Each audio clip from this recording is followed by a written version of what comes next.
friends, and welcome back to the Sunshine Cafe. Hey, we are in the middle of our top 5 countdown from 2024, and we're getting closer to number 1. But before I dive into today's episode, I want to remind you that the waiting list is now open so you can sign up for the 5-week online course called Fast, Pray, Heal. This course begins February 25, so sign up today to save your seat, and you can check out the show notes here for the link or go to my website at lisaroers.com. Okay, we're closing in on the number 1 episode from 2024, and today's episode is one you're not going to want to miss. There are very few people on this earth who can say that they are not affected by cancer. And if we look at the numbers, you're going to see why. In 2022, it was estimated that more than 53 million people were living with cancer.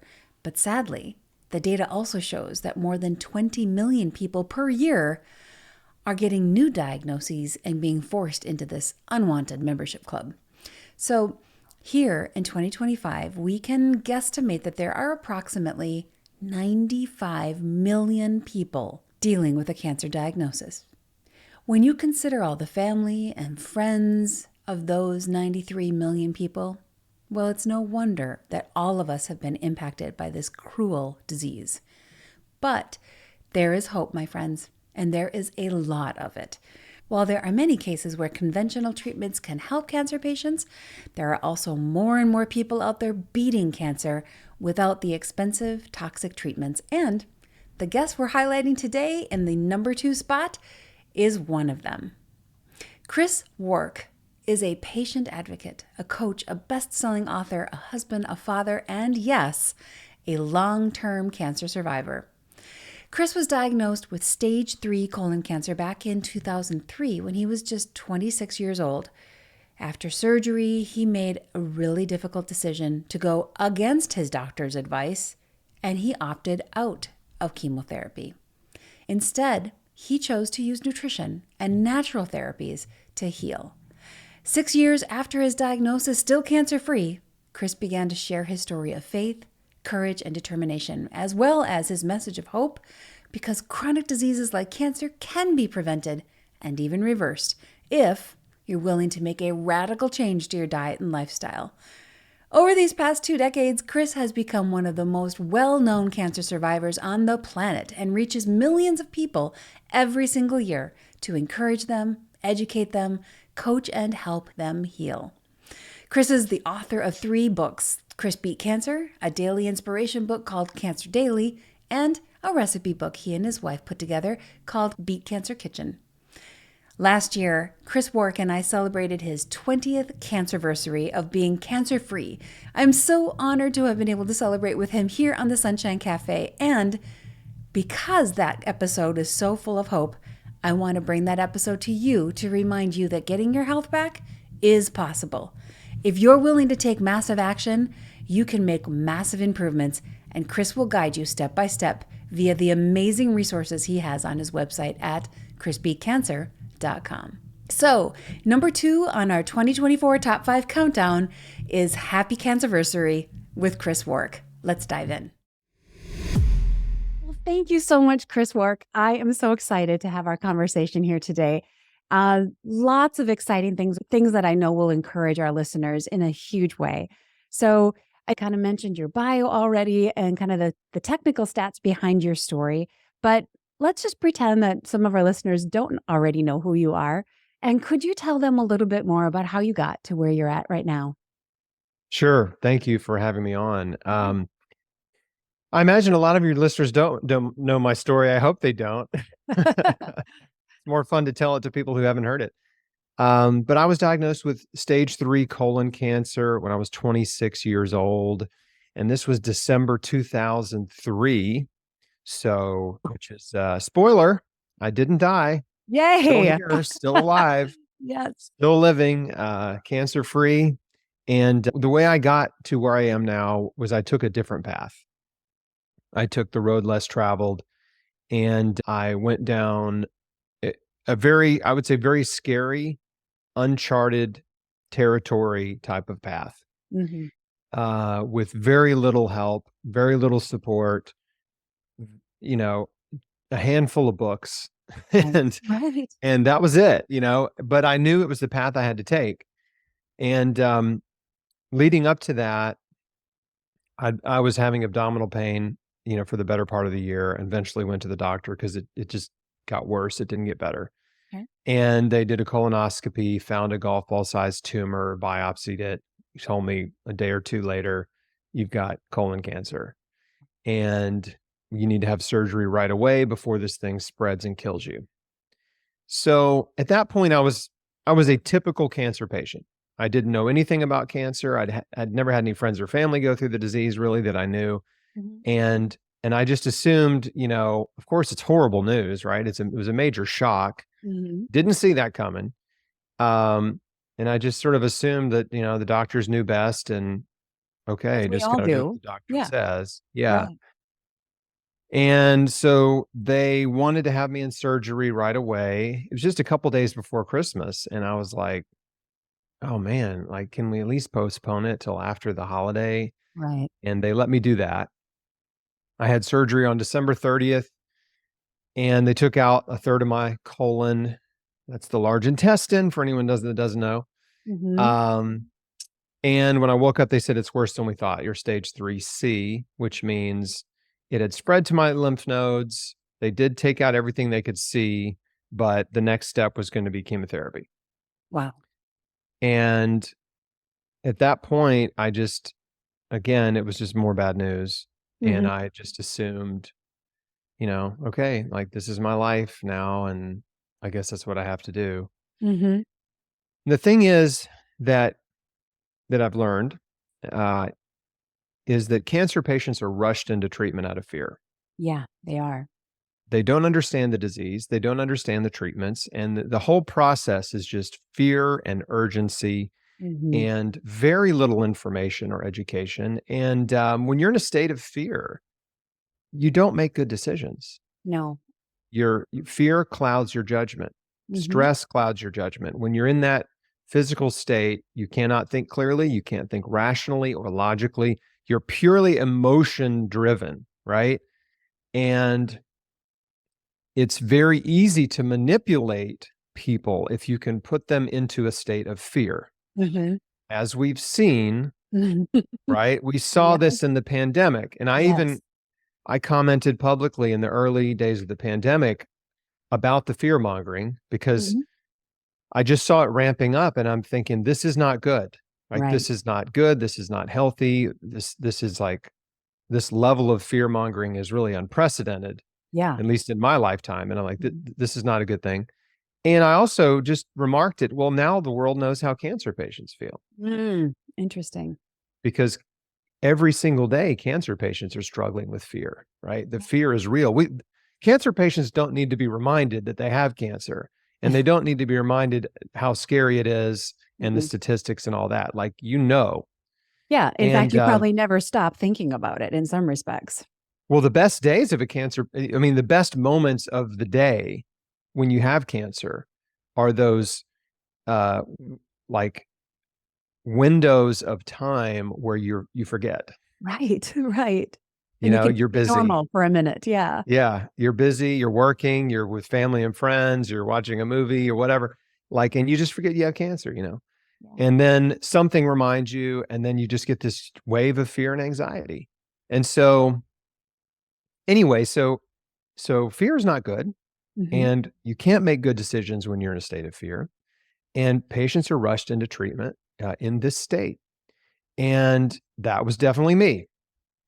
So, uh, when I was told I could go home from the hospital, I sobered up, got off the pain medication, and as I started thinking about my life and my future, I just had this increasing resistance to chemotherapy.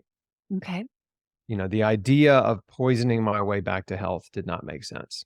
And, I didn't have any other I didn't have any other plan. I didn't know what to do. And I just was like, "Man, I don't know about this," right? Something in my gut, my instincts, my intuition, like, was just telling me, like, I don't know, like, so I prayed about it and I just said, "God, if there's another way besides chemotherapy, please show me. Mhm. I don't know what to do. Like, I need help." Right. Right. And it was a prayer of desperation, but also of faith. Like, I was really believing that God was going to supply my needs. There's a Mhm. verse in Romans 8:28 that says God works all things for the good of those who love him and who Amen. are called according to his purpose. And I believe that. And it was really a challenge to my faith. Like I realized I have a choice, right? Am I going to believe that this is true and trust that God is going to work this out for my good or Mhm. not? Right. I think faith is choosing to believe, right? I mean, real faith is choosing to believe when you're challenged. Yeah, and when you have no other reason to believe except by just trusting. Yeah. Yeah. Faith is easy when life's good. Right. You Yeah. know? You know, it's like when things get difficult, then it's like, okay, do you really believe? Right? Like, let's test your faith. Yeah. And so it definitely was a test of my faith, but I was like, I'm just putting all my faith, hope, and trust in God that He's going to lead me and see me through this and work this for my good. And so anyway, yeah, so I just prayed and said, I need, if there's another way besides chemotherapy, please show me. 2 days later, a book showed up on my doorstep that was mailed to me from a friend of my dad's who lives in Alaska, and I'm in Tennessee. And this book, oh, there it is. Yeah, you Here's got the it. book right here, folks. God's Way to Ultimate Health by George Malcolmus. Mhm. And so I started, I'm like, what is this? But I started reading it and I learned quickly as I was reading that George had been, he found out he had colon cancer uh, back in the mid 1970s Mhm. and had seen a lot of people around him go through cancer treatment, suffer, and die. He had a friend who pointed him toward the raw food diet and juicing. Mhm. And so he chose to do that. And within about a year, his tumor was gone. He was well. And His that was body had 50 healed. years ago. Isn't that crazy? Yeah, that was like 50 years ago or Yeah. something. Yeah, somewhere Yeah. around 50 years ago. And he was still alive, I mean, Yeah. you know, as I was reading his book in, 2000, early 2004, I mean, he was still alive. So it had been at least 30 years at that point, or roughly. So I was so encouraged by his story. I mean, it was just like that was an answer to prayer. Yes. Right? And sometimes it just takes one person's story to completely change the course of your life, right? One Absolutely. person can have Mhm. a tremendous impact on you. And Mhm. for me, at that time, it was George Malcolmus, because George gave me hope that healing was possible. And that is what I've come to understand is the most important thing for every single cancer patient or sick person is you have to believe that healing is possible. If you believe healing is possible, that sets off a sort of like a chain reaction of events, Mhm. right, in your life, not of beliefs and action in your Right. life. Because up until that point, I was a victim of cancer. And most cancer patients are ushered in to victimhood. Yep. They are led to believe that cancer was either bad luck or bad genes, right? That there's nothing they did that contributed to their disease. Mhm. That it And happened quickly. All of a sudden I got it. right, all of a sudden it wasn't growing over 10 years or whatever. And and they're told, "No, you don't need to change your life. You don't need to do anything different. You just need to go home and eat your favorite foods." Yeah, we'll give you some ice cream right here at the hospital just to help you. Yeah. Yeah, they do Yeah. that. "Oh yeah, here's an ice cream sandwich." Yeah. Right? Little counter. Here's Little counter so reality. they're told to eat high calorie foods. I mean, this is what's so insane is cancer patients go to see a nutritionist in the oncology clinic, and the nutritionist gives them a sheet of recommended foods, and it's like milkshakes and ice cream and like all the just whatever junk food you want to eat. It just doesn't even matter. Wow. So they don't believe it matters. And this is absolute pandering, and in my opinion, it's malpractice because Mhm. there is so much published science, so much evidence on the anti-cancer nutritive properties in food, Mhm. specifically fruits and vegetables, nuts and seeds, herbs and spices, and whole grains. Plant food is loaded with anti-cancer compounds. Right. And animal food, meat and dairy, promote cancer growth. Junk food, fast food, and processed food promote cancer growth, and they promote disease, Mhm. chronic disease. And so, um, even exercise reduces your risk of a recurrence. It increases your odds of survival. It reduces your risk of cancer. Like, these are simple things that are known, well researched, well documented, published in scientific journals, and yet doctors are not teaching their patients Right. how to take care of themselves. Doctor actually means teacher. Like, Mm. the root word, the Latin origin of the word doctor is teacher, and doctors are not teaching their patients anything anymore. And so when you think of doctor, honestly, a PhD is more of a teacher than an MD, Right. right? Yep. And so patients are victimized, right? They go home believing that they're just a victim of disease. There's nothing they did that contributed to it. Therefore, there's nothing they can do to help themselves, right? Just Exactly. show up for chemo, Zero surgery, personal responsibility, zero, none. right? And it's tragic Mm-hmm. because when you're a victim, you're powerless. And when you're powerless, what comes with powerlessness? Discouragement, Mm-hmm. despair, Depression. hopelessness, Mm-hmm. depression, right? Inaction, right? Paralysis, Right. not Hopelessness. physical, but like emotional paralysis. Exactly. And all of your faith, hope, and trust is directed toward a doctor or a team of doctors, right? All of a sudden, you're putting all of your faith, hope, and trust in that these people are going to save you, Exactly. and without doing anything to help yourself. Mm-hmm. So George was making the case that no, cancer is a chronic disease like heart disease and diabetes and autoimmune disease that are caused by and large by our diet and lifestyle choices. And the Our environment. Yep. choices are contributing to our health and our environment as well. And sometimes environment is not specifically related to your choices, right? Environmental pollution. Yeah. So, and what we know is now, you know, depending on which research you look at, but the research that I think is probably the closest to being correct is that up to 90% of cancer is caused by diet, lifestyle, and environment. Those three factors, less than 10%, even less than 5% are Mm-hmm. considered genetically driven. And what we know about genetically driven cancers, by the way, is that your diet and lifestyle and environment affect how your genes express themselves. Exactly. It's like it's epigenetics. What genes Right. turn on and which ones turn off. That's right. So it's even if you have a cancer gene, your dietary and lifestyle choices affect whether or not that gene expresses, right? So you actually have control over your future and your destiny with your daily choices, Mm-hmm. right? And so then it comes back to you like, okay, well, what are my daily choices? Like, how am I living my life? What am I putting in my body? What am I putting on my body? How am I thinking?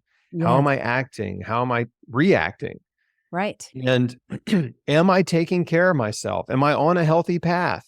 Right? These are Mm-hmm. all really important questions and questions I had to ask myself. And I realized quickly that there were, I kind of joke, everybody thinks they're healthy, right? This Until, is the well, thing. yeah. Right. Everybody thinks they're healthy. Yeah. And until you really develop some kind of serious chronic disease, and then maybe you start to, question your health, as I did. Yeah. And I reading George's book, it was like he had adopted a raw food diet and juicing. I'm like, I'm doing it. That's what I'm going to do. Raw food, juicing. Like, if it worked for him, maybe it'll work for me. It makes a Yeah. lot of sense. I want to flood my body with nutrition. I've Yeah. never eaten a diet that was all vegetables Yeah. and fruit. Very I've few of certainly us never eaten do. a diet. Yeah, certainly not an all raw fruits and vegetables diet. And so I was actually fascinated by that prospect. Like, what's going to happen to my body if I do this? I want to find out. Right. Right. And I did believe this simple premise that God made the earth for us and that everything we need comes from the earth. And, it's not a complicated idea. If you just focus on living your life in a way that is in harmony with nature, you will experience benefits from living that way. And the benefits are vibrant health. Mm-hmm. Yeah. So, so overnight, that was it for me. Overnight, I converted to a raw food diet. I bought a juicer, loaded up the cart with vegetables and fruit. And I'm like, I'm doing this. I'm going to figure this out. Like, Yeah. and I didn't figure it all out in one day. Right. But I started, right. I started and then quickly figured out, okay, how am I going to plan my meals? What am I going to eat? When am I going to make my juices? And just rearrange my day Yeah. to make room for my healthy activities. Sure. But meanwhile, what did you have your two beautiful girls at this point? No. Okay. So meanwhile, you had your wife and she was eating normally and Hmm. you were changing your diet to raw. Right. Okay. How was that? How was that hard to have her eating kind of normally stuff that you typically would love to eat? Meanwhile, you're not eating those things? Yeah, it was really hard because anytime you make a big life change, especially a dietary change, like, and you're excited about it, you want people around you to be on board. And so it's natural to start evangelizing. Uh-huh. you know, Yes. you you read one book and you think you're an expert, you know what I'm saying? And at least I did. And so I'm constantly talking about what I'm learning and reading to my wife and trying to get her interested and on board. And by the way, she was becoming increasingly more and more, uncomfortable and frustrated Okay. because she, knew I was thinking about not doing chemotherapy and was going down this sort of weirdo health path. And and so yeah, there was a lot of tension in the beginning Okay. in our relationship. And she even said at one point, "I don't like the person you're becoming." Oh, okay. Yeah. That's That hard. was really hard to hear. Yeah, because you're excited about a path that is going to lead you toward healing. And of course, you want your bride to be on board with that. Right. And the people around you are telling you, "Nope, that's the wrong path. That's a mistake. You're just being Yeah. stubborn and Everyone's telling you foolish." that. Yeah. Right. Yeah, exactly. So, what was the turning point for when perhaps your wife got on board or you started seeing results, or where was the turning point there in that raw eating plan? It took a while, but there was a major incident. The first major incident that I think was helpful was when we had our first oncology appointment, and he treated us so badly that it kind of opened her eyes to Mm, how callous so many physicians and oncologists can be, and how it really is just like herding cattle. I mean, it's just a massive industry where they're trying to see as many patients per day, mm, right? Just run them through the system, get them signed up for chemo, and on to the next one, yeah. right? And Yeah. he treated us badly. He told me if I didn't do chemo, I was insane, you know? And it was Wow. like, and I had barely even expressed to him that I had some reservations about it. And I Wow. talk about this in great detail in my first book, by the way. It's called Chris Beat Cancer. But that was helpful, I think. It didn't make her change what she was eating, Yeah. but it Yeah. at But least gave her this insight to uh, how badly patients are treated in the mm, cancer industry. sure. And I've heard this story more times than I can count. I mean, it's rare to find an oncologist that is patient and caring and understanding and kind. Yeah. And I actually created a free guide. It's called 20 Questions for Your Oncologist. Yeah. There's a link to it on every page of my website, chrisbeatcancer.com. Hmm. And I just want to encourage your listeners, if you have cancer, if you're a caregiver, or if you just want to understand how the cancer industry works, download this guide, go through it. It's a 1 hour audio program where I'm teaching and explaining these 20 questions that you need to ask your doctor, what the questions mean, the answers that you'll probably get, and the actual answers that you won't get. And once you go through that, Hmm. it will equip you with the right questions to ask your doctor so you can get all the information, Yeah. because you cannot make an informed decision based on the information that they give you, because they Right. give you very little. And like I said earlier, the conversation is mostly oriented around fear, and you got to do this right away. We got to get you into chemo or surgery or radiation right away. There's no Mhm. time to waste.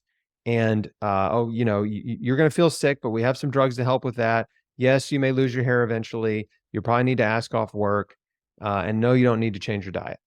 I mean, Yeah. that's the basic summary of, a cancer patient's oncology Right. consultation. Right.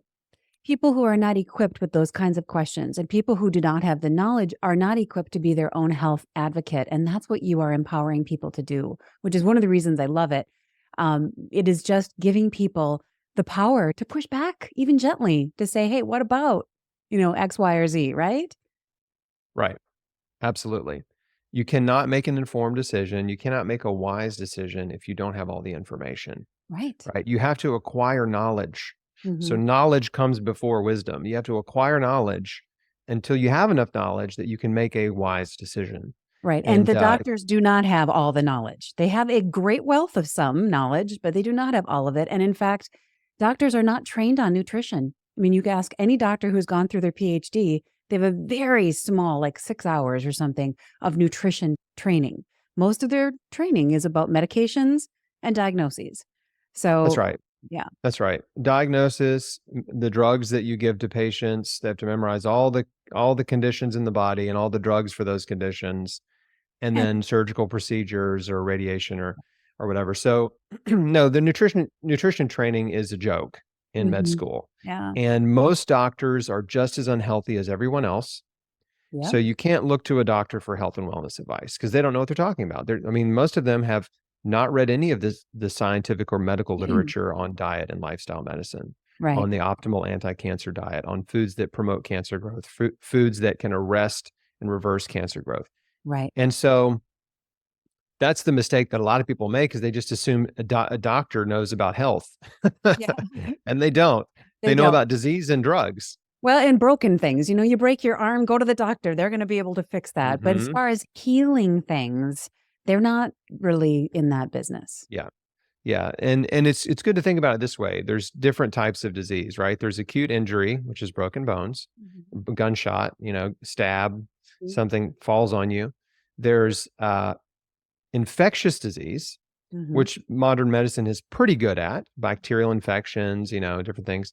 Pretty good at saving your life if you have an infectious disease. Although 2020 was a pretty big eye opener for a lot of people, I Yes, think, for in that sure. regard. And then there's chronic disease. And chronic disease is really where modern medicine has failed Right. because the pharmaceutical industry, which essentially is controlling the entire medical industry, Yep. uh, they understand that the money is made in treating chronic disease, not in curing chronic disease. So they just want to put you on a medication that helps alleviate your symptoms of disease so you can remain vertically ill, Mhm. right? Yep. That means vertical means you can get out of bed. So you can get out of bed, you can go to work, you can get through your day. You're not well, right? But you're not horizontal either. Yeah. Right?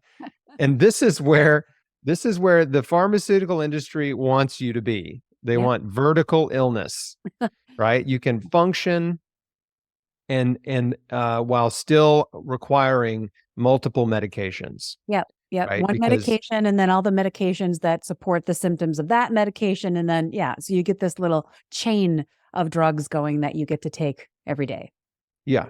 And it's insane how many people are taking 3 or 4, 5, 10, 12 Right. drugs every Every single day, day. Right. every single day. And so um that is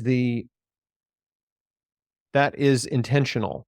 People say the medical system's broken. My answer is it's not broken. It's working very well. You just don't For them. understand how it works, It's working right? for them, not working for the patient. Yes, they're generating billions of dollars in profit off of every new drug, and that is what they want to do. And it Mhm. doesn't matter if you get well or not. Mm-mm. The longer you're sick, the more money they make. So it sounds like conspiracy theory, but it's not. It's just commerce, right? This is just basic capitalism commerce, Mhm. right? I love capitalism, but like you have to understand, like this industry does not exist for your benefit. Yeah. And it exists to exploit you and extract as much money as possible out of you Mhm. for the benefit of the shareholders and stakeholders and executives and everyone involved in the Right. medical pharmaceutical industry. So by the way, there's 4 chapters in Chris Beat Cancer that are a deep dive in the medical, pharmaceutical, and cancer industries, how they're set up, how they make money, how they deceive patients. And I hope, your audience will read my book, because Yeah. you will learn so much. It'll blow your mind. Yeah. And here's one Absolutely. statistic that you probably have never heard them talk about on the news. And that is that the on the news media and the cancer industry and the drug companies love to feed the news these little sound bites Mhm. to repeat to the public, which are that cancer patients are living longer than ever before, and thanks to new treatments and innovative treatments and new drug therapies, Oh right? my gosh, These how kind many of, times have we heard that? Yeah. right, all the time. And then there's always a big press release. Oh, GlaxoSmithKline has this new blockbuster cancer drug, and let's do a little story about the trials and interview the doctors that are involved with the trials, and interview these patients that have taken the drugs for a week and are very hopeful about the drug saving their life, this kind of thing. So that's what's commonly happening. But what you need to know is that the true measure of success in the world of cancer is the death rate. So how many people, what percentage of the population is dying of cancer every Yeah. year? Yeah. And if you actually look at the death rate from cancer in the United States, what you will find is that since the advent of chemotherapy, roughly the 1960s is when chemo really started taking off, up until today, so 60 years, the death rate has come down about 5% across all cancers. 5% on average reduction in the death rate after 60 years, and Wow. trillions of dollars Yeah. spent on drug development, advertising, all this stuff. And trillions have been raised for breast cancer awareness and all these other races and bikes and things that people do to Right. raise money. Yeah. Right. And so there are some cancers that they've done very well in terms of curing or extending life, and that would be childhood leukemia, lymphomas, typically, testicular cancer. Those are the big 3, sort of categories of cancers that if you get that kind of cancer, the treatment, and you do treatment, your survival 10 years or more is 90%. Like, you'll probably be fine. You'll probably be okay, because they've figured out drugs that work pretty well. Hmm. But if you're diagnosed with a solid tumor cancer, brain, liver, colon, breast, ovarian, cervical, lung, or something like multiple myeloma, those cancers, they've made very little progress in improving the death rate, Hmm. and in some cases, zero. Right. And those are the most common cancers. Mhm. And so the industry often uses statistics to mislead patients and the public about how well they're doing. Mhm. And when you lump them all together, it's not fair to lump every type of cancer together and throw a statistic out there, which is what I did, but it's true. That's why I quantified it with some cancers that respond better than others. But the point is 5% over 60 years of the overall cancer death rate. I mean, that's failure, Yeah. right? We Yeah. we lost the war on cancer, except the pharmaceutical industry did not lose, Mm. right? Who lost? The Yeah. public lost. The People. drug industry, One. it's been a massive victory, right? Yeah. Yep. And so you have to wonder, what was the intention of the war, right? It was to make money. Right. And so I didn't know any of this, right? I didn't know any of these things when I was diagnosed or in the early days of trying to get well, but I did trust that God was going to lead me down a path of healing, and I was willing to take massive action to change my life. Hmm. And that's what I did. And I found a naturopathic doctor. I found an integrative oncologist through that naturopath. He knew an integrative oncologist, right? Once you kind of get your foot in the door into the underground network of holistic and integrative practitioners, then it kind of opens up for you, right? Exactly. And And you start so learning and you start getting connections that can really help. yeah, you just need one, you just got to find one good advocate, and then they can kind of introduce you and help you connect. Mhm. So I cobbled together a little support system, Mhm. and that was tremendously helpful. I mean, I was desperate for just anybody to tell me they believed in what I was doing, Yes. Someone to cheer that you like on. that I wasn't crazy. And then I created this simple daily routine for myself. Then it just was focused on overdosing on nutrition through fresh juices, giant salads, like what's on the cover of my book, Beat Cancer Kitchen. Mhm. Uh, and then, lots of herbs and supplements too. Mhm. And who knows if they helped, right? Yeah. Yeah. My attitude was, I'm going to take everything I can find and afford, Yep. right? If there's a chance it will help me, or if there's a possible potential benefit and there's no risk of harm, Right. right? I'll ingest it. I'll do it, whatever it is, right? Yeah. Yeah. So that was my criteria, which is Yeah. basically the Hippocratic criteria, right? For medicine is first do no harm. Right. So anything that was potentially medicinal and I was open to if there was no risk of harm. Yeah. And having said that, it was still it was a very lonely road. Mhm. It was hard to do it alone, but I just knew, like, I prayed, I asked for a path. This path was illuminated for Mhm. me. It was a jungle path. I knew I was going to hack my way through alone, Mhm. Yeah. right? Yeah. But I just at the same time trusted that God would lead me through it, Perfect. and He did. And he still And is. so, I got to after I got to the 5-year mark, had another scan, no cancer. Around 6.5 years after my diagnosis, I decided, gosh, maybe I should share my story. I think I Mhm. could be helpful and encouraging to people that have cancer or Yeah. want to prevent it because I've learned a lot. Yeah. Hey, And pause there just for a second. When you got to that 5-year mark, was that the first time that you had a doctor appointment that showed the cancer was gone? no, Okay, so you had other appointments that were yeah. showing it was Oh, reduced. yeah, yeah. I had stayed cancer free. Yeah, Okay. that whole So time. when was that that first time where you're like, "Wow, this totally is working"? How long did that take you before you were like, "The changes I'm making, despite everybody's poo-pooing it, are actually working"? Well, my journey was a little bit different than some other people I've interviewed in that it was never so I've interviewed dozens and dozens of people who have healed all types and stages of cancer. Yep. Some of them with no treatment, some of them after treatment failed and have had dramatic turnarounds in their health, right? By going For raw and Yeah, just raw foods and juicing, doing the same things I did. okay. Like my friend Courtney Campbell healed Hodgkin's lymphoma Mm, that way, and no surgery, no medical interventions. So she was the first person I interviewed back in 2010. But okay. anyway, but my journey was I had the surgery, and then it was we have to do everything we can to prevent this recurrence, which is an almost certainty for Okay. young adult colon cancer. Like it's very aggressive. So it was always about, has it come back yet?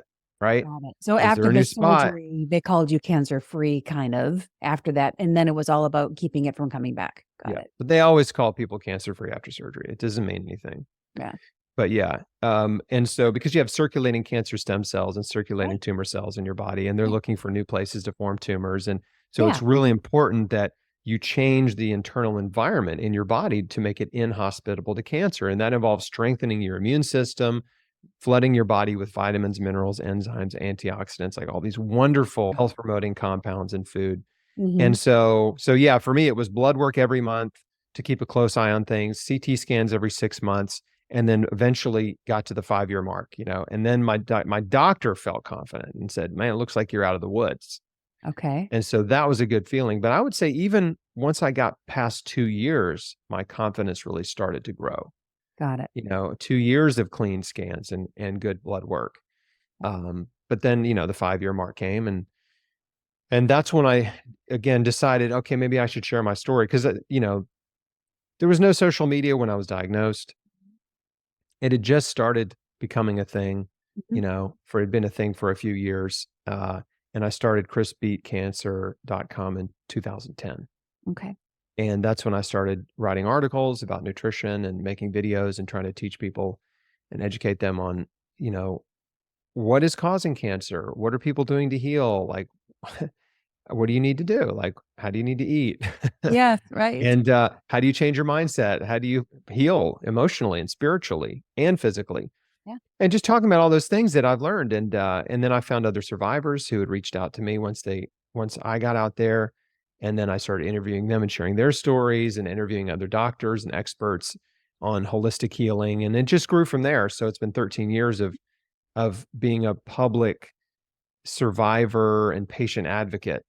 And and I mean, I had no idea that God was gonna use this in my life, that it was gonna sort of consume my entire life. And it was a part-time passion for the first 5 years, and then it sort of just it grew and grew and took over.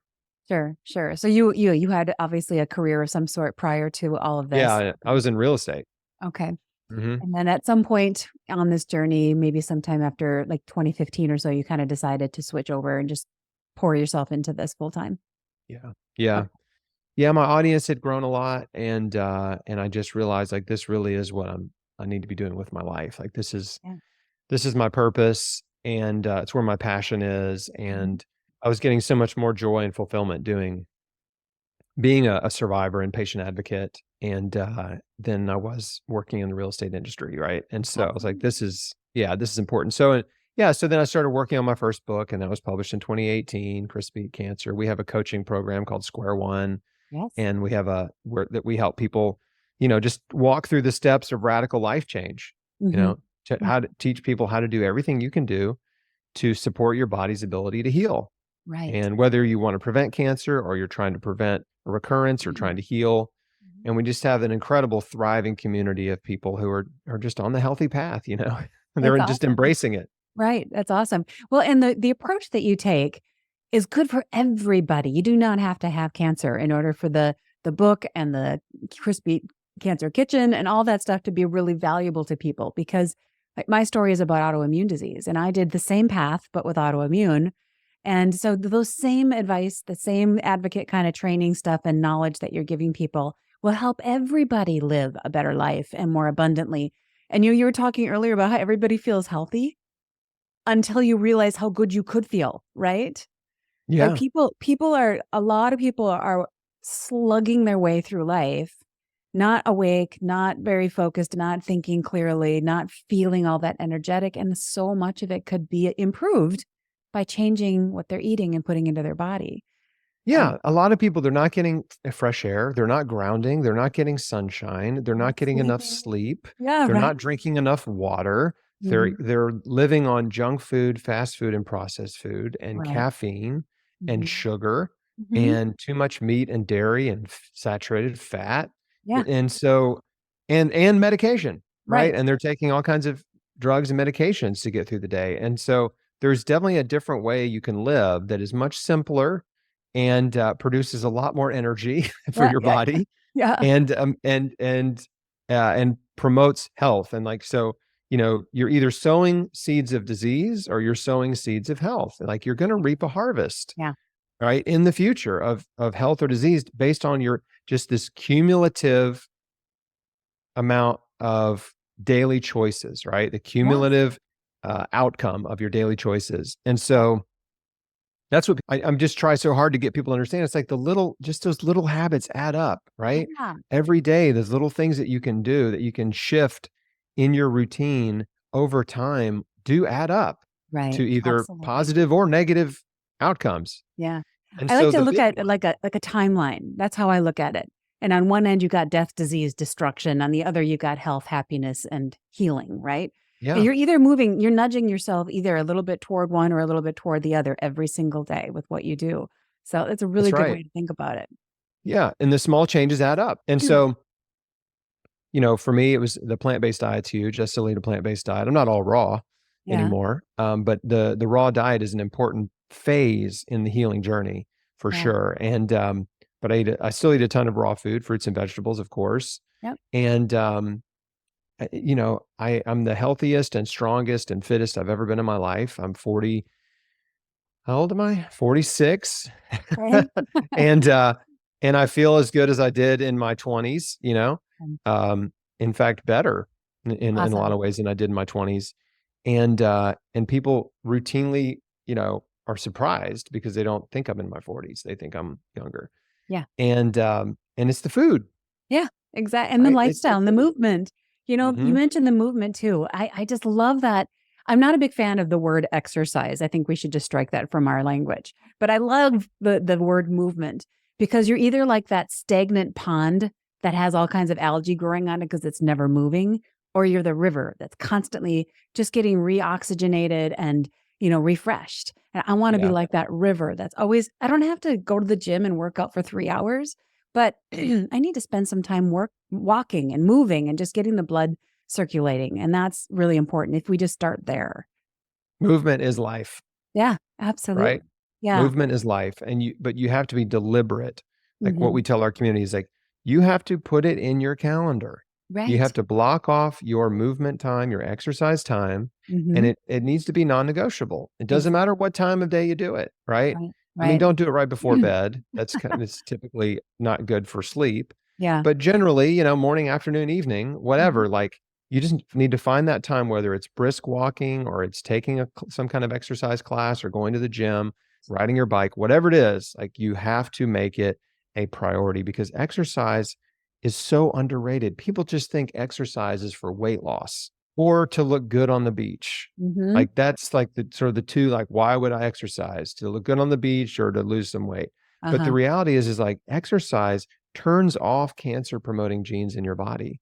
It Yes. turns on genes that are anti-cancer genes. Right. It improves your cardiovascular system, reduces your risk of heart disease. Mhm. It boosts your mood. You get Mhm. feel good molecules Mhm. from exercise, increases in dopamine and serotonin. Yeah. I mean, there's so many incredible benefits besides the outward, beach body kind of thing. And so, yeah, it really is. And I think I said this earlier, but I mean, there are a number of studies that have proven unequivocally uh, that exercise improves cancer survival, Absolutely. period. It If does. you are diagnosed with cancer and you exercise, it will increase your odds of survival. In fact, one of my favorite studies was done on breast cancer patients. What they found was that breast cancer patients who ate a minimum of 5 servings of fruits and vegetables per day, which is not very many, Yeah. and walked an average of 30 minutes a day, had a 50% reduced risk of death Wow. in 9 years, in a 9-year 50% period. Yeah, it cut their risk of death in in half, half. right? In half. Uh, it was either death or recurrence. And I don't want to misquote the study, but either way, right? Yeah. Or the cancer coming back or dying. Mhm. And just from 2 simple lifestyle changes, right? Yeah. Being more deliberate about eating fruits and vegetables and being deliberate about exercising daily, 30 Right. minutes a day of brisk walking. Like there's no drug that has that level of efficacy that they can say this will reduce your risk of recurrence by 50%. I mean, Exactly. it's pretty rare. So, if that doesn't make you want to exercise, read Right? my book because there's a lot more in there that will convince you. And if you don't like the word exercise, just tell yourself movement, but just so Yeah, you get the movement in there. 30-minute walk is about a mile and a half for our listeners. It doesn't that's take right. much. It's a pretty easy thing to do. And I'll tell you what, one of the things that hit me as a maybe a tip for our listeners as well. One of my coworkers had a physical therapy batch of appointments she had to go to. So her calendar was marked off for physical therapy. And it hit me. I thought, my exercise from now on is my physical therapy. And I'm just putting it in my calendar and I'm going to respect it like I would if I was going to meet a PT therapist every day. That's my PT. So that's if someone Yes, I love listening it. needs to do that, consider it your physical therapy appointment and you cannot miss it. So there's a Right. Yeah, call it movement, call it physical therapy. I go every day around 4 or 5 p.m. That's my yeah. routine. Yeah. And I look forward to it. I go to a gym that I've gone to for years and have a lot of buddies there. And it's a social time too. So Nice. I get fellowship and the social aspect of it. It's like a CrossFit kind of Nice. gym. And so I Okay. get that plus the exercise benefit, right? So Yeah. that's the other thing about doing classes. It's like you get that community and relationships, and those things are so important in health and, Yes. and healing and survival. And We And look when you at, start hanging out with people who are taking care of themselves, it's also contagious. You start yeah, wanting to do that also. yeah, they rub off on you for sure, and Mhm. inspire you to take better care of yourself, and to show up and do better, and all those good things. And of course, we saw going back to the pandemic again, we saw the response, the government's response, which was the worst advice possible, right? Everybody stay Terrible home. advice. Don't Yeah. talk to your friends and family. Lock yourself in your room or your house or your apartment. Mhm. And you want to accelerate the level of depression and despair in a population. That's how you do it, Yep. right? And disease, right? Right. Because disease always follows those emotional states. In Absolutely. fact, Stress. Yeah. they've done studies on loneliness and how loneliness shortens your lifespan. Yeah. Cancer patients who are lonely and depressed have much worse survival. Yeah. And so it's just horrible advice all around.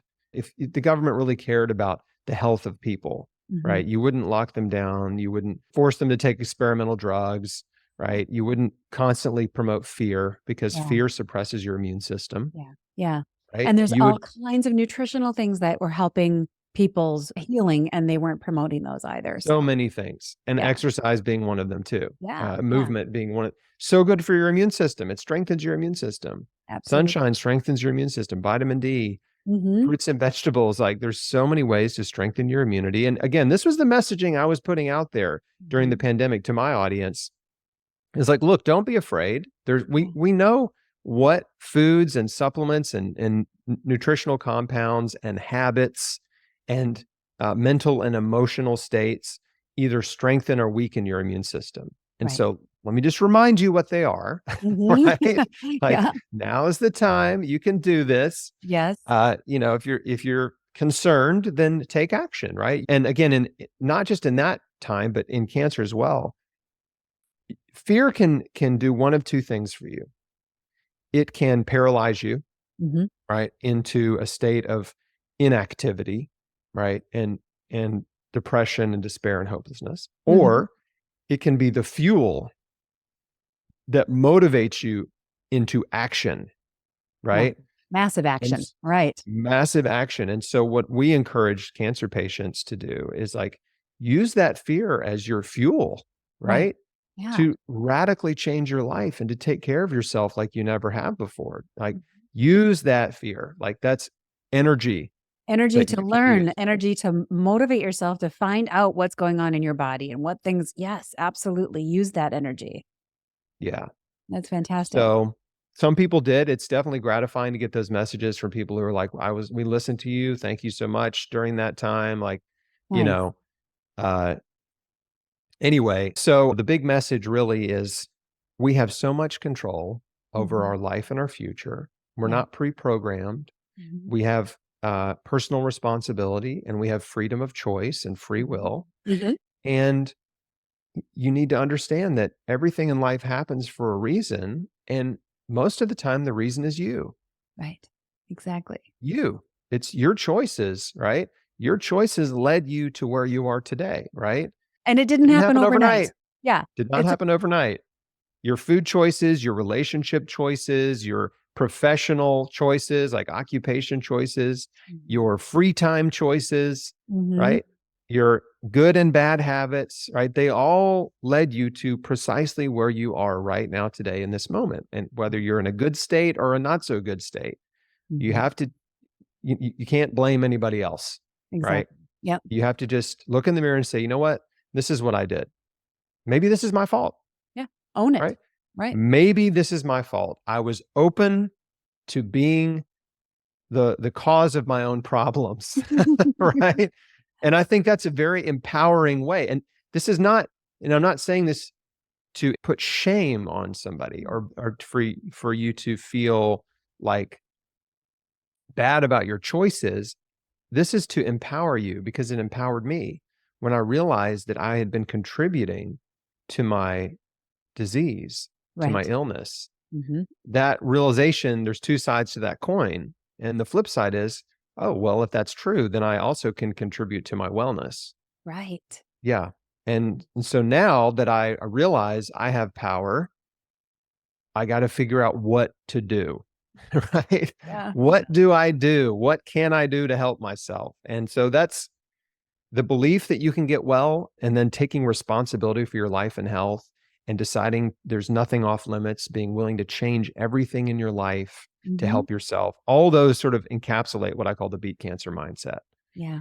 And at the time, as I was having all these epiphanies and I was just really focused on survival, I wasn't thinking about the things that I'm talking about now, right? But after over all these years of interviewing so many patients and survivors and doctors, I realized, yeah, we all have the same thing in common. We all have those beliefs in common, those core beliefs that that you can get well, that healing's possible, that you got to change your life, take responsibility. Hmm. And then the practical application of those beliefs, which is like raw foods, juicing, exercise, forgiveness. Yes. Forgiveness is so huge, right? Absolutely. The relationship and emotional stress that comes from broken relationships is huge stressor on our bodies. Huge. We've all been hurt by people. We've been abused, neglected, abandoned, betrayed. We've all been hurt, Yeah. and the what I think a lot of folks don't realize is when we're carrying that pain, when we're holding on to the anger and the bitterness and the resentment toward people that have hurt us, it's actually hurting us more. Hmm. Yeah. And it keeps you in a state of chronic stress. Yeah. It's low level stress. And when people are in low level stress or high stress, either way, but when they're in a state of stress, they're not at peace.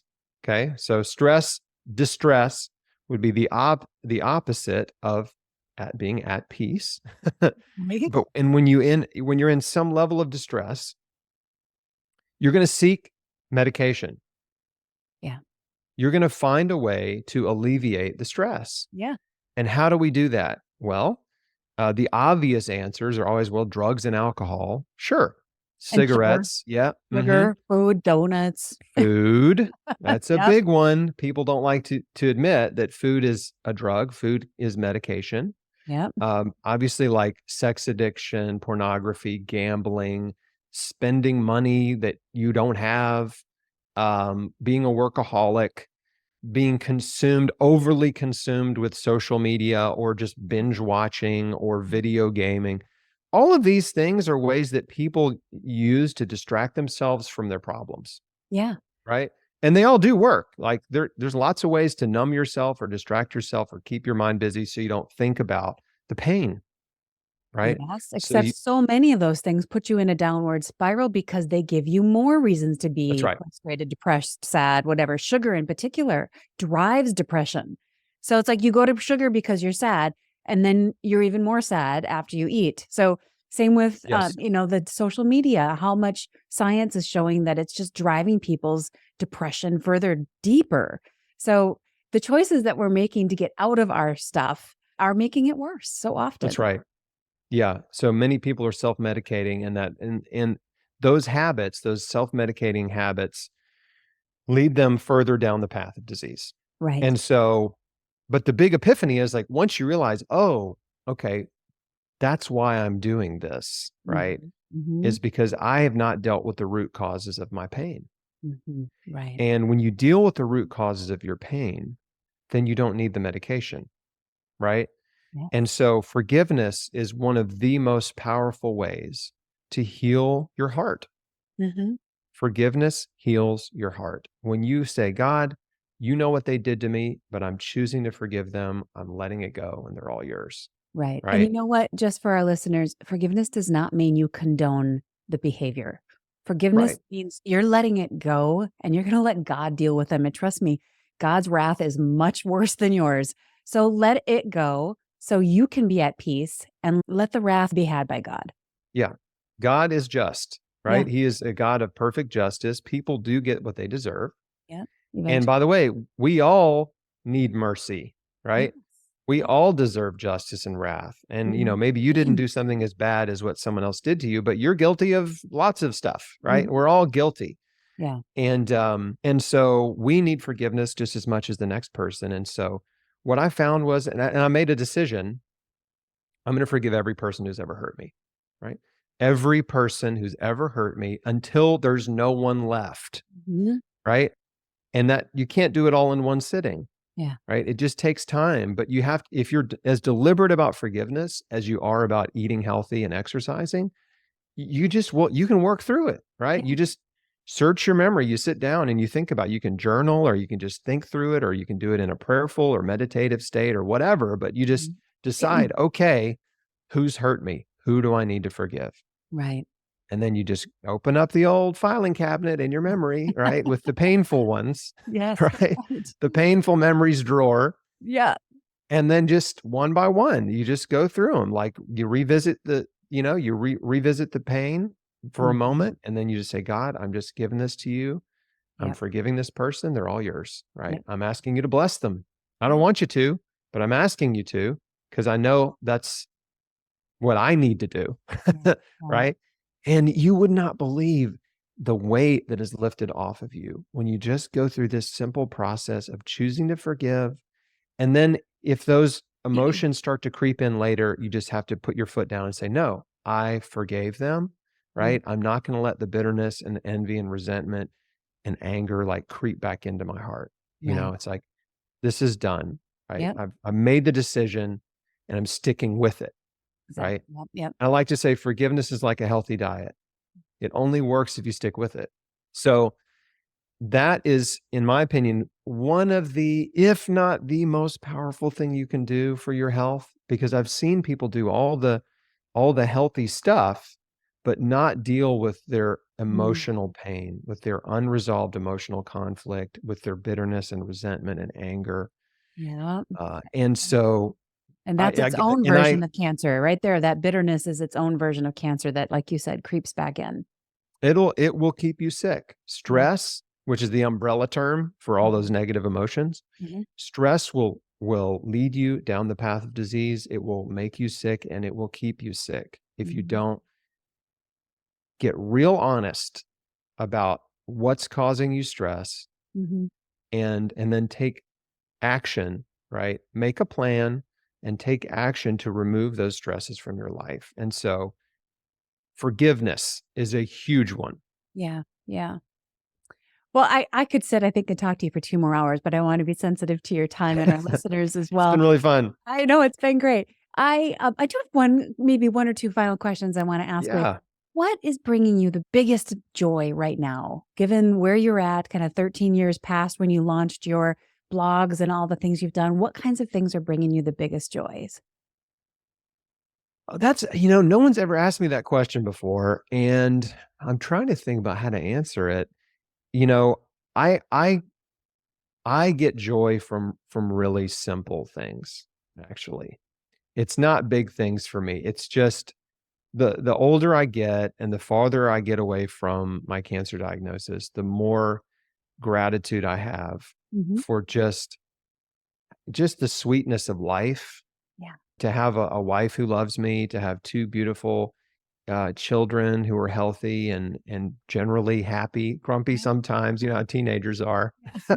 but generally happy, to, just to have all of our needs met, to not be living in a part of the world that's getting bombed. Right. You know Yeah. what I mean? To Yeah. be living in a safe, secure place, and to have food. And gosh, it's just like, uh, cancer taught me how to be happy in the most difficult season of my life, Yeah. right? How to have joy when I Yeah. had lots of reasons to be angry and resentful and bitter and Yeah. unhappy. Yeah.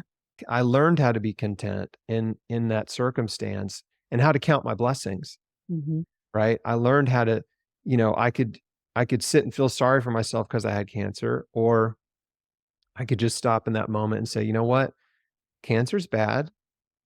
It's not a good thing in my life, but let me just take stock of the good things that I do have, right? I got some bad things, but what are my good things, Right. right? What's good in my life? And just what I did just now, naming those good things, recognizing, acknowledging the good things in my life, like that's what brings me consistent joy, you know? Beautiful. I love And so there's certainly things I get excited about, like taking trips and, that. whatever, like, and stuff like that, getting together with my friends or Yeah. special events. But at the end of the day, it's like, it's just the little things that so many of us take for granted Yep. that, um, I can just take a moment and count my blessings, and that's my big source of joy. Love it. I love it. Well, thank you so much, Chris. I want to make sure that people know where to find you. We've referred to it, and you've got your awesome book sitting there behind you. The Chris Beat Cancer book is an amazing book, and it's also available in an audio version, which is the one I loved because I get to hear actually Chris reading it, which is also It's cool. true. Yeah. It's me. So tell people again where they can find you and what kinds of things you have to offer for their journey. Sure. chrisbeatcancer.com is my website. There's hundreds of articles and interviews there. You can just type in the search bar, breast cancer or vitamin C or mistletoe. Yeah. Like there's a lot there for you to learn, but it's not overwhelming. Like Mhm. just search for what you need to learn about. But I've interviewed all types of survivors of all types of cancer. So again, if you type in leukemia or lymphoma or breast cancer, you'll find these wonderful, encouraging survivor interviews. I have 3 books. Chris Beat Cancer is the main book, telling my story, expose on the cancer industry, exactly what I did, what I ate every day, all the steps I took to get well. We wrote 2 books during the pandemic. One is called Beat Cancer Daily, which is a daily devotional, Wow. just to keep you on the healthy path. So it's like a companion to my first book. And then Beat Cancer Kitchen is a full color cookbook, all plant-based, optimized, like anti-cancer recipes with the most potent anti-cancer foods. And they're all delicious. I mean, we knocked it out of the park with that Nice. cookbook. It's awesome. My Nice. wife and I did that together. So those are the 3 books. And then we do have a coaching program for people that are really serious and you want to be a part of a community and you're trying to heal and you want direction and guidance. That's called Square One. Mm-hmm. And you can find that on chrisbeatcancer.com under coaching. Right. So yeah, I mean, that's pretty much what I do. Of course, I'm on social media, Chris Beat Cancer on Facebook and Instagram and YouTube, and the podcast is on Spotify. So if you like to listen to interviews rather than watch them, we put the audio on Spotify. So, we just do a lot of stuff. We're just trying to reach people and encourage them and give them hope and help them understand that cancer does not have to be a death sentence. That cancer can be prevented Mm-hmm. and healed. Mm-hmm. And it, that you have options, Right. that Yeah. that you don't have to be rushed into treatment. Don't let yourself be victimized by the cancer industry and the medical industry. They're not all bad, but it's the really good practitioners are hard to find. Yeah. And they're probably not going to be the first one you meet, Right. right? And if you equip yourself with knowledge, you can navigate the cancer journey with so much confidence and hope and faith and joy and feeling good. And again, going back to the first things we talked about, like there are so many steps you can take to increase your odds of survival Mm-hmm. or decrease your risk of ever getting cancer. They're the same steps, right? Right. You're just willing to reconfigure your daily routine a little bit, not Yes. a whole lot, just some small changes produce big results over time. That's what I'm here to do, is to help Yeah. people do that. And it's worth it. I want to restate that for our listeners. Yeah, you know what? You may have to have a little fewer days of pizza, but I'm telling you, it's worth it. The life and the vitality and the longevity that you have from those changes. Yeah, you're not going to miss what you're leaving. And instead, there's a whole world of beauty waiting for you when you step through into that massive change that Chris talks about so often. Well, Chris, you'd mentioned early in our conversation that one person can change the course of your life. And I think you are doing that for so many people. You are taking what was intended for evil and you are turning it for good. And I love that. And I love that you came and shared your story. I'm definitely going to have you on again because there's about, 10 more questions I didn't get to. But well, George did that. George Malcolmus did that for me. And now obviously the torch has passed and I'm trying to pay it forward and be that light in the dark for people who are again facing a really scary diagnosis and looking for hope and practical advice and action steps. So yeah, it absolutely is my mission and my purpose. And I just appreciate you so much for taking the time to interview me and have me on your show and introduce me to your audience. And it really means a lot. Absolutely. Absolutely. And I'll just remind people, this is all about health and it doesn't have to be just cancer. Whether you have an autoimmune disease, whether you've got some other chronic thing happening, dive into Chris's information. Be your own health advocate. Chris, thank you again for your time. I appreciate it, and I look forward to the next time we get to chat. Thank you, Lisa. Have a good one. Oh, so many good takeaways from that conversation. I'm going to summarize them for you here. 1, everybody thinks they're healthy until you really develop some kind of serious chronic disease. 2, you cannot make a wise decision if you don't have all the information. You have to acquire knowledge until you have enough knowledge that you can make a wise decision. Number 3, plant foods heal cancer. Animal foods and junk foods promote cancer.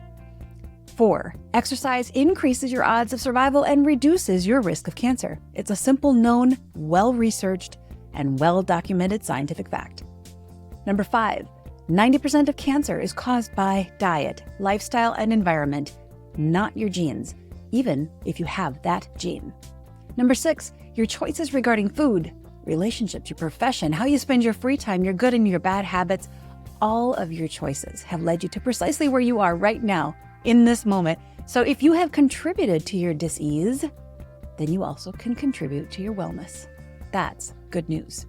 Number 7, the right choice is hardly ever the easy choice.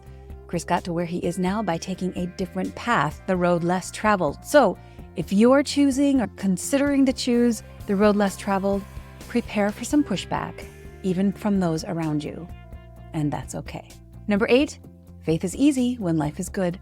But when things get difficult, that's when our faith will be really tested. Number 9, the most important thing for every single cancer patient or sick person to know is that you have to believe healing's possible. And number 10, remember, it just takes one person's story to completely change the course of your life. Hear the story or be the story for someone else. Your encouragement to others really matters.